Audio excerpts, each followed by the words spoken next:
Hello friends, मैं रत्नेश त्रिपाठी हाजिर हूँ एक बार फिर आपके अपने चैनल अवसर वाला में।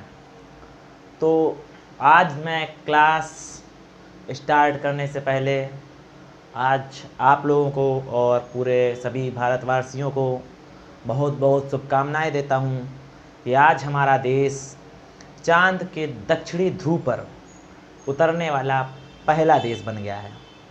रूस, चाइना और अमेरिका को छोड़ते हुए तीनों देश कोशिश कर चुके हैं और आज तक चांद के दक्षिणी ध्रुव पर किसी का भी चंद्रयान लैंड नहीं कर पाया है और भारत ने ऐसा कर करके दुनिया का पहला देश बना है और उसका गौरवशाली क्षण हमें प्रदान किया है। इसलिए हम तहे दिल से अपने इसरो के वैज्ञानिकों को और अपने भारत देश को दिल से सैल्यूट करते हैं और ये आज हमारे लिए बड़े गर्व की बात है।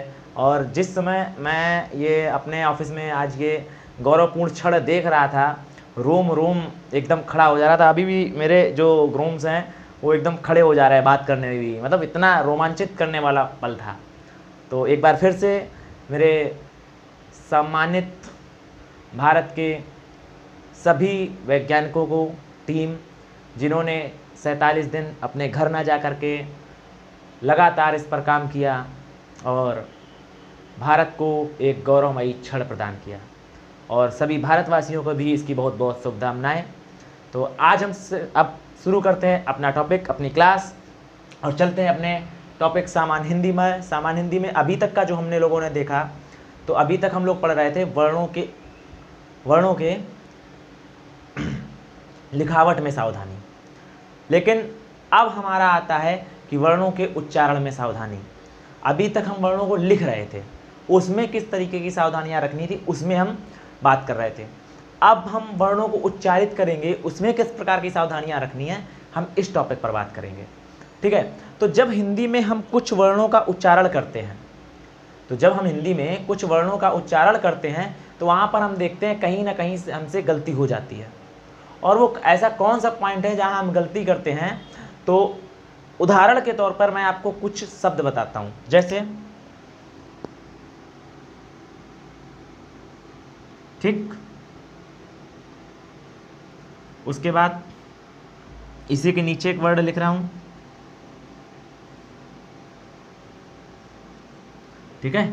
इसी के आगे एक वर्ड लिख रहा हूं स्कूटर, और इसी के आगे एक वर्ड लिख रहा हूं स्लेट। तो जब हम इन वर्णों की, 4 वर्णों की बात करते हैं, तो हमने एग्जाम्पल में आपको दिया स्कूटर, स्कूल, आपका स्याही और स्लेट। तो यहाँ पर हम देख रहे हैं जो हम वर्ण, हम यहाँ पर ये जो वर्ण है, ये स्कूल, ये शब्द है जो, ठीक है। तो यहाँ पर जब हम आधा सा है जो हमारा ये जो आधा सा है इन चारों वर्णों में, ठीक है, ये जो 4 वर्ण है हमारे आधा सा, जब हम उच्चारण करते हैं तो इन चारों में उच्चारण अलग अलग निकलता है, ठीक है। कि जैसे अगर आप पढ़ेंगे इसको स्कूल, तो आप कहेंगे सर इसको जब हम बोल रहे हैं तो आगे इसके हमें ई का आवाज हो रहा है, किसका, ई का। हम बात कर रहे हैं स्कूटर, तो ऐसा लग रहा है इसके आगे भी ई का आवाज हो रहा है, बट इनमें ई कहीं आ नहीं रहा है। इसके आगे बात करें तो हमें सा ही मिल रहा है, ठीक है, इनके आगे हमें सा ही मिल रहा है, ठीक है।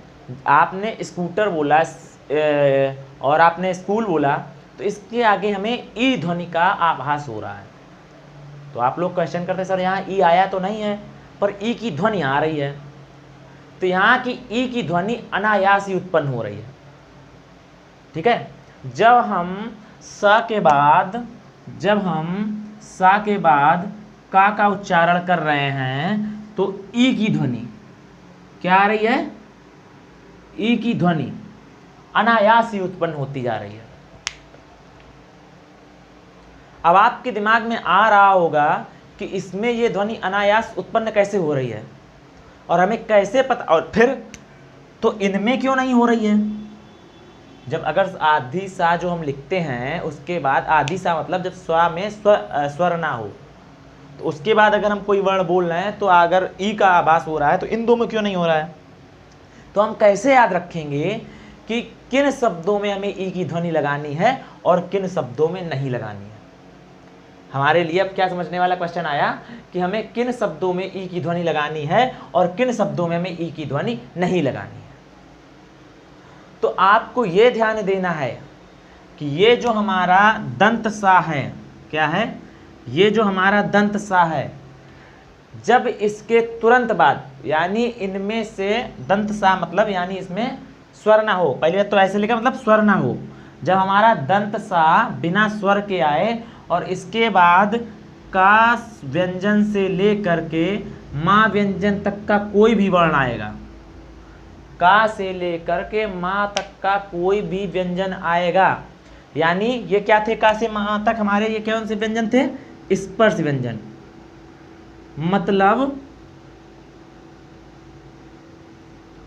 मतलब कहने का अर्थ ये है, यदि दंत सा उसमें कोई स्वर ना हो और उसके बाद हमारा कोई भी स्पर्श व्यंजन का से माँ तक आए, तो उस समय इसकी ध्वनि से पहले, इस सा की ध्वनि से पहले हमें ई की ध्वनि का आभास होगा। ठीक है, हम ई की ध्वनि का आभास करेंगे। अब जैसे बहुत लोग बात करते हैं तो इसको बोल देते हैं स्कूल, स्कूटर। ठीक है, तो ये हमारा गलत है, स्कूल, स्कूटर। ठीक है, ई का आवाज होता है, लेकिन ई बोलना भी नहीं आपको कि आप बोलने लगो स्कूटर, स्कूल, ये बोलना नहीं, सिर्फ आभास लेना है, स्कूल, स्कूटर। तो ई का बहुत कम, सिर्फ और सिर्फ आभास होता बोलने में कि ई आ रही है, लेकिन हम उसको बोल नहीं रहे पूर्णतया। ठीक है, स्कूल, स्कूटर, इस तरीके से बोलना है, तो वहां पर ई का आभास होगा और ई शब्द आता है, उसकी ई की ध्वनि आएगी। कहाँ पे, जब हमारे दंत सा में कोई स्वर ना हो और उसके तुरंत बाद स्पर्श व्यंजन का से लेके माँ तक कोई भी वर्ण आएगा, कोई भी व्यंजन आएगा, तो उसमें हमें ई की ध्वनि अपने आप आभासित होगी, अनायासी उत्पन्न हो जाएगी। अब यहाँ पर हम देखेंगे जो हमारे ये दो वर्ण हैं, स्याही और स्लेट, स्याही और स्लेट, इनमें हमें ई का आभास नहीं हो रहा है। क्या, इसमें हमें ई की ध्वनि का आभास नहीं हो रहा है। तो यहाँ पर जब हम बात करेंगे, तो अगर हमारे दंत सा जिसके साथ कोई स्वर ना हो, मतलब आधा दंत सा जिसके साथ कोई स्वर ना हो, उसके बाद या से लेकर के हा तक कोई भी व्यंजन आ रहा हो, तो या रा ला वा हो गए हमारे कौन से, कौन से, नहीं पता है, या से लेकर या रा ला वा हो गए हमारे अंतस्थ व्यंजन, और सा सा सा हा ये हो गए हमारे ऊष्म व्यंजन। तो कौन कौन से, अंतस्थ और ऊष्म, अंतस्थ और ऊष्म में से कोई भी व्यंजन आएगा तो हमें इसके बाद सा के पहले सा की ध्वनि ही उत्पन्न होगी, इसके पहले ई की ध्वनि नहीं आएगी। ठीक है, जैसे अगर हम खड़ी बोली से पश्चिम की तरफ जाते हैं, पश्चिम साइड जाते हैं, तो वहां पर ये जो स्कूल लिखा है इसको स्कूल बोलते हैं, जो स्कूटर है इसको बोलते हैं स्कूटर। ठीक है, अब इसको देख के कोई बात याद आ रही है, कई लोग स्काटरे भी बोलते हैं, जिसको बोला वो समझ गया होगा। ठीक है, चलिए, हाँ, तो अब आगे बात करते हैं, तो बढ़ते हैं आगे। ठीक है, और अगर हम पश्चिम की बजाय यदि हम पहुंच जाएं पूर्व की तरफ, मतलब जैसे बिहार साइड, बिहार साइड बोल जाएं, तो इसके आगे हम लोग क्या लगाने लगते हैं, स्कूटर, स्कूल।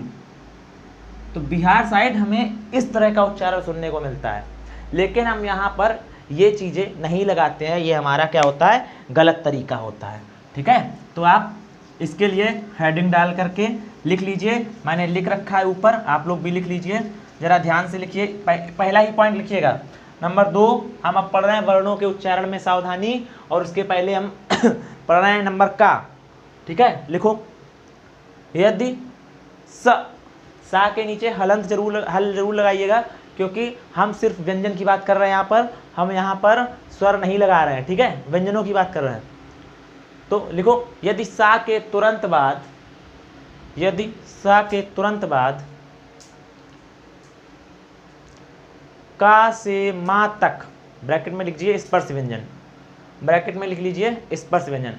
का से मां तक में कोई भी व्यंजन आए, में कोई भी व्यंजन आए तो सा से पहले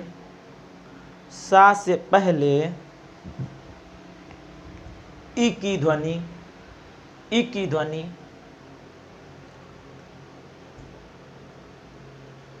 आती है।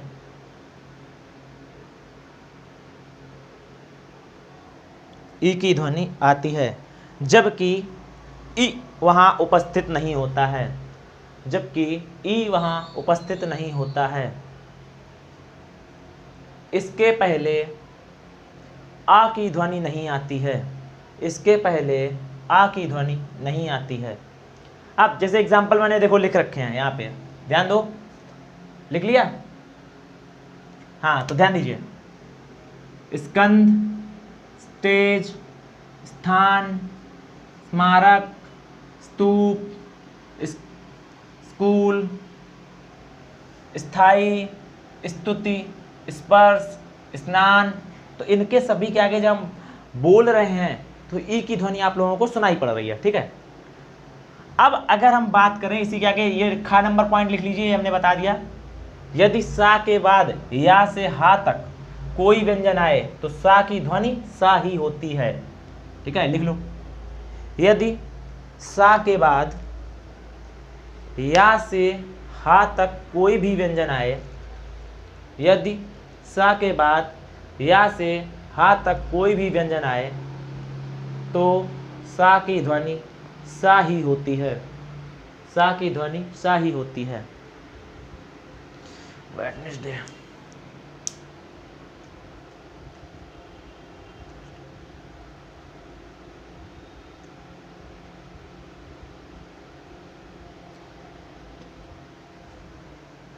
ठीक है। अब इसका एग्जांपल देखो, स्याही, स्लेट, स्लाइस, स्लिप, तो इनके आगे सा की ही ध्वनि आ रही, स्लिप, स्याही, स्लेट, ठीक है, स्लेट नहीं बोल रहे हो यहाँ पे, स्लेट, ठीक है। चलो अब नेक्स्ट पॉइंट है हमारा थर्ड नंबर, गा। बोला है जिन शब्दों में सा के बाद व्या व्यंजन आए तो वहां उच्चारण में सा के बाद उ या ऊ का भ्रम होता है, जबकि वहां उ या ऊ नहीं होता है। अब देखो बात करते हैं हम कहाँ, ठीक है। तो यहाँ बोला है कि जब सा के बाद वा व्यंजन आए तो वहां उच्चारण में सा के बाद ऊ व ऊ का भ्रम होता है, और रियल बात है, ये हमें भी लगता है और ये हमारा भ्रम ही है, जबकि वहां पे ऊ या ऊ होता नहीं है। तो आपने कभी देखा हो जो लोग लेखन में बहुत ही कमजोर होते हैं और उनको बोलो कि स्वागत लिखो, तो कैसे लिखते हैं वो,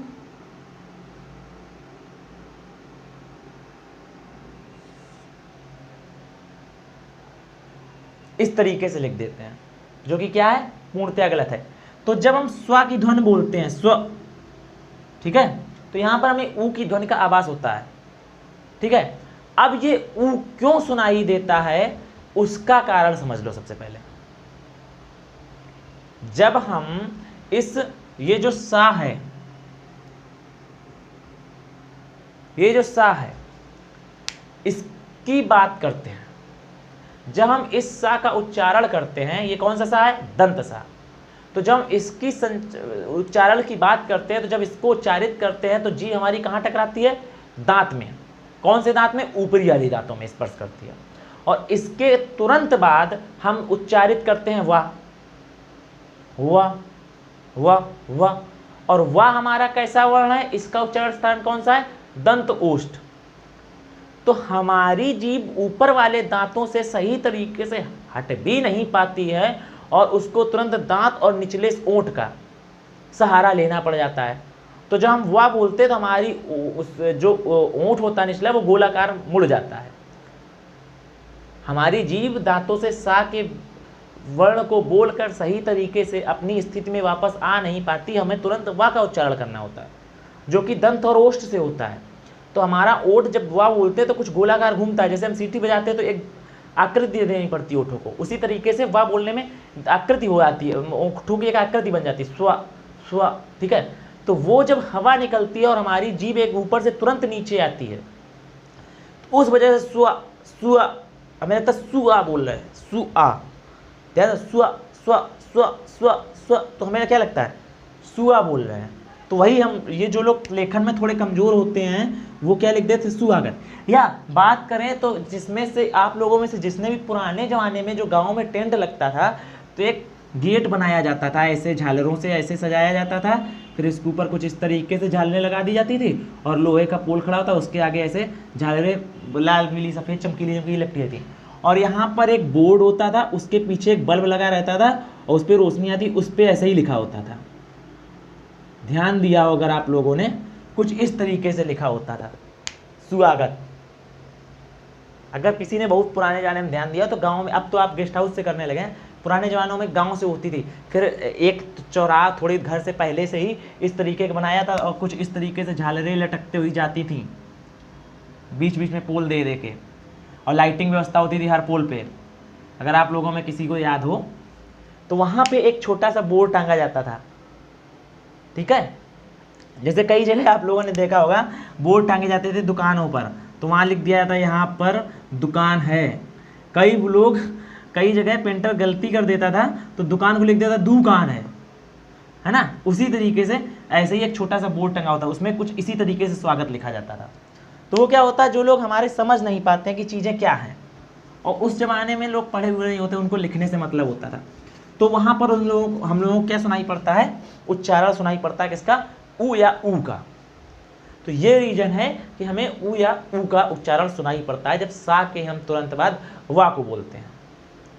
जैसे अब इस, अगर हम बात करें अब इसमें, जैसे स्वागत, सुआगत, सुआगत, स्वभाव, स्वभाव, कई लोग बोलते हैं स्वभाव, सुना होगा गांव में, यार उसका स्वभाव बहुत खराब है, ठीक है। सुआस्थ, ठीक है। स्वर्ग, स्वर्ग, स्वार्थ, सुआर्थ, ठीक है। ऐसे कुछ ध्वनि सुनाई पड़ती है, जो लोग गलत लिखते हैं उनकी बात कर रहा हूँ वहाँ पे, ठीक है। स्वांग, सुआंग ना करो यार हमारे सामने, ठीक है, इस तरीके से। सुचालित, ठीक है, ये तो कई जगह देखा हो सुचालित लिखा होता है, ठीक है, जबकि स्वचालित हो। स्वप, सुपन या सपना बोल देते हैं, ठीक है। स्वाभाविक, तो इस तरीके से वर्णों में हमें ध्वनि सुनाई पड़ती है। जैसे हम बोलते हैं स्वागत, स्वभाव, स्वास्थ्य, स्वांग, स्वचालित, तो इस तरीके से हमें वर्ण सुनाई पड़ते हैं, ठीक है। तो इसके बाद अब हमारा जो फोर्थ पॉइंट आता है,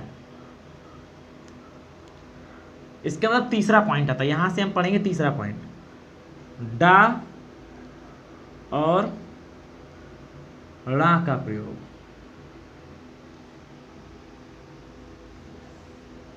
ठीक है, अब इसके प्रयोग की भी हम आपको बता रहे हैं, लेकिन अगले क्लास में पढ़ाएंगे। होता क्या है, जो डा वर्ण होता है, ठीक है, जो हमारा डा वर्ण है, ये हमेशा शब्द में सबसे आगे आएगा, ठीक है। आगे भी आ सकता है, वैसे आगे ही आता है। और जो ड़ा शब्द है, ये वाला जो है, ठीक है, ये कहाँ आता है, ये हमारा पहला वर्ण छोड़ के, पहला वर्ण छोड़कर अन्य किसी भी स्थान पर आ सकता है,